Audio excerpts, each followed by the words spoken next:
Continuamos con el padre Alberto Cutié. Alberto, vamos a hablar de los detalles de Ruama, que le dicen Bunny, para aquel que no sabe, es el nickname de la esposa del padre Alberto, la mafia rosada. Cuando tú dices que hay una mafia rosada, yo te voy a citar unos cuantos pasajes del libro y tú me vas a abundar.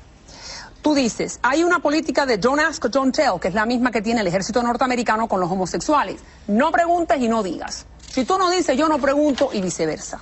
Hay una mafia rosada que protege a la Iglesia Católica y esa mafia se compone por gays, sacerdotes que viven en el closet y que ocupan todos los niveles de la jerarquía eclesiástica. También dices que esta mafia rosada promueve su propia agenda y que suelen ser las mismas personas que muestran tendencias homofóbicas en el público o en el confesionario. Además, los amigos reciben las mejores parroquias, son nombrados monseñores y ascienden a ciertas posiciones. Y hay un obispo que es conocido como la Reina del Sur en una diócesis. Pero wow, para los hermanos católicos que nos están mirando, que aman a su iglesia, esto tiene que ser muy fuerte. Yo la amo también. Sí, yo también amo esa iglesia. Yo creo que cuando uno critica sin fundamento o dice las cosas sin fundamento, eso es muy malo. Como muchos titulares que han dicho, el padre Alberto ataca a la iglesia. Yo no estoy atacando a la iglesia católica. Yo creo que estoy diciendo experiencias que yo viví durante casi 25 años discerniendo, preparándome y viviendo el sacerdocio. Esto no es un ataque sin fundamento. Esto es lo que yo viví y lo que vi con estos ojos. Pero nadie se atreve a decir esto. Bueno, es que nadie quiere pasar 8 años en un seminario para vivirlo. Nadie quiere aguantar palo, ¿no? Durante 15 años de aguantar cosas. Y no solamente eso. Esto que yo digo no se aplica a todos los sacerdotes. No, claro. Pero ciertamente se aplica a un grupo de sacerdotes que tienen mucha influencia. Y usted le pregunta a casi cualquier sacerdote, no solamente en Estados Unidos, América Latina, y te dicen, sí, realmente es así. Hay gente que usa la posición y la situación para proteger a otros que están en situaciones similares. Esto ha salido en los... Le voy a decir algo, el padre Alberto no es el único que ha escrito este libro. El padre Daniel Cousins, que fue profesor 40 años en Baltimore, escribe. El padre Richard Sipe, monje que ahora es psiquiatra, habla sobre este tema. Pero Cousins dice que el 60% de los sacerdotes católicos en Estados Unidos son homosexuales. El 60% de los católicos, de los sacerdotes católicos en este país son homosexuales. Lo practiquen o no lo practiquen. Ya hay una gran hipocresía. Eso lo dice el padre Daniel Cousins. Sí, en su libro. Y te voy a decir algo, a mí no me molesta, de hecho, que los sacerdotes sean homosexuales. Lo que me molesta es que por un lado digan, no seminaristas homosexuales, como ha dicho el Papa Benedicto, no sacerdotes homosexuales en la iglesia, cuando él muy bien sabe que hasta en los más altos niveles del Vaticano existen sacerdotes homosexuales. Alberto, es que la iglesia católica condena el homosexualismo, como también lo condenan otras iglesias, pero hablemos de la católica. Dicen que es intrínsecamente desordenado. Entonces tú no puedes decir, en mi opinión, que un ser humano creado por Dios es intrínsecamente desordenado. Porque yo creo que eso en sí es un desorden. O sea, si Dios nos ha creado a todos diferentes, si tú ves los árboles y todos los árboles son diferentes, y ves las aves del cielo, y ves el mar, y ves todo, y todo en la creación es diferente, porque un ser humano que tiene orientación homosexual es intrínsecamente desordenado. Pero aparte de eso, estamos hablando de la gran hipocresía que demuestran estas palabras. Y tú me estás diciendo que hay un obispo que le dicen la Reina del Sur y que en el seminario había un alto grado de homosexualidad en el que ya tú estuviste y de promiscuidad, y que el rector tenía un amante seminarista, esto está en tu libro, y que el obispo tenía algunos amantes seminaristas. Por favor, estamos hablando de unos niveles de hipocresía espantosos. ¿O no? Yo no diría que es espantoso, fíjate, yo diría que es parte de la cultura. O sea, como que se adaptan a esto, y es lo mismo del gobierno norteamericano con el ejército. Don't ask, don't tell. Mientras que no salga y no se diga, no es un escándalo. Déjame darte un ejemplo. Ahí yo digo en una pizarra bastante fuerte, sale el rector un día y mira la pizarra y ve que un joven que habían votado del seminario por una situación de homosexualismo, le dan un alto cargo en la diplomacia vaticana, y eventualmente él sigue subiendo. ¿Y cuál fue la reacción del rector? Dice, ¿con qué cardenal se habrá acostado para llegar a esa posición? Eso fue un rector de un seminario delante de un montón de seminaristas.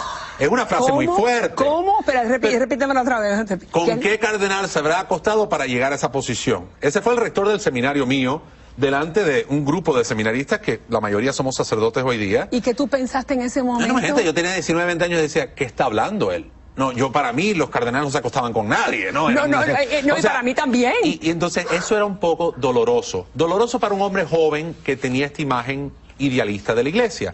Yo hago estas historias, fíjate, en el libro no para escandalizar a la gente, ni para que el católico romano devoto se sienta mal sobre su iglesia, porque la iglesia es mucho más que eso.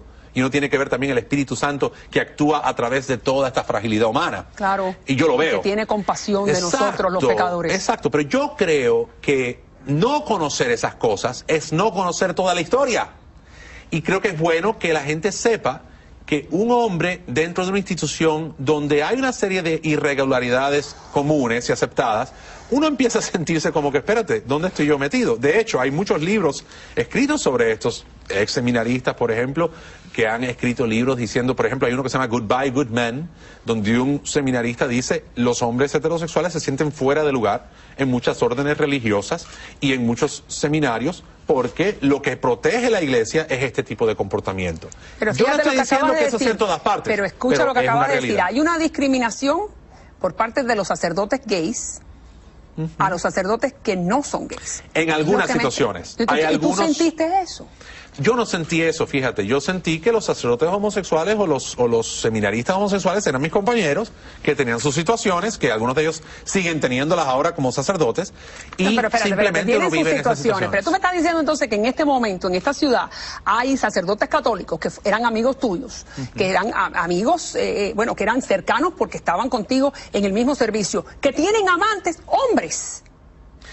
Eso es lo que tú me estás diciendo. Yo no voy a opinar de la vida de más nadie, pero te puedo decir que realmente que eso ha existido siempre desde que el mundo es mundo. Que hay sacerdotes heterosexuales que viven el celibato, hay sacerdotes homosexuales que viven el celibato y hay quienes de ambas orientaciones no viven el celibato, pero siguen siendo líderes. Te voy a dar un ejemplo. El otro día estoy en mi parroquia, la Iglesia de la Resurrección, mi iglesia episcopal. Estoy preparándome para una clase de adultos. Viene un sacerdote de Colombia con su novia de la mano, párroco de una iglesia grande en Bogotá, y me dice, mire padre, yo soy casado civilmente. Su obispo no sabe que él es un hombre casado, él sigue siendo sacerdote católico romano en una iglesia prominente en Bogotá, y él es casado. Pero Alberto, lo que me estás diciendo va completamente en contra de los preceptos de la Biblia, donde lo que tiene que haber es transparencia. Sí. Si yo soy católica y yo considero que la persona que me está dando la misa está siguiendo una serie de preceptos morales y que es célibe, porque eso es lo que dicta la iglesia, entonces si no lo es, ¿me está mintiendo o me equivoco? Sí, le está mintiendo, se está mintiendo él mismo y a Dios. Yo creo que, mira, por ejemplo, en el caso mío la gente dice, no, pero imagínate que tú traicionaste a tus feligreses. Yo decía, ¿sabes? Yo nunca lo vi de esa manera. Yo creo que yo me traiciono a mí mismo cuando tengo que vivir una vida doble.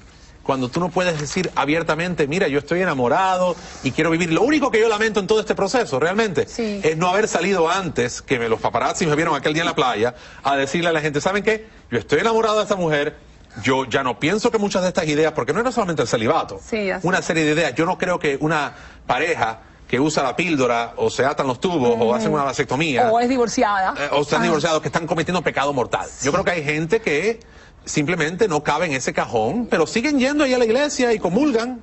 Bien. Y yo te digo, está bien que comulguen, pero la iglesia dice que no pueden, porque casi todo el mundo tiene un problema. Si tú usas in vitro para tener hijos, tampoco puedes tener la comunión, porque es... Y vamos a hablar de ese momento de la iglesia, de la playa, que bueno, todos lo vimos, y vamos a ir ahí próximamente, pero háblame un poquito más de cuando estos sacerdotes que tú me estás diciendo que algunos de ellos llevan una vida homosexual, le niegan la absolución a los gays, a las lesbianas, que vienen pidiendo algún tipo de sosiego porque se sienten en pecado. Esa es una historia que yo cuento en el libro que fue real. Yo estaba en un confesionario un día y me acuerdo que una joven, creo que de buena intención, vino y me dijo, mire padre, yo estoy luchando con esto, esta es mi situación, esta es mi orientación.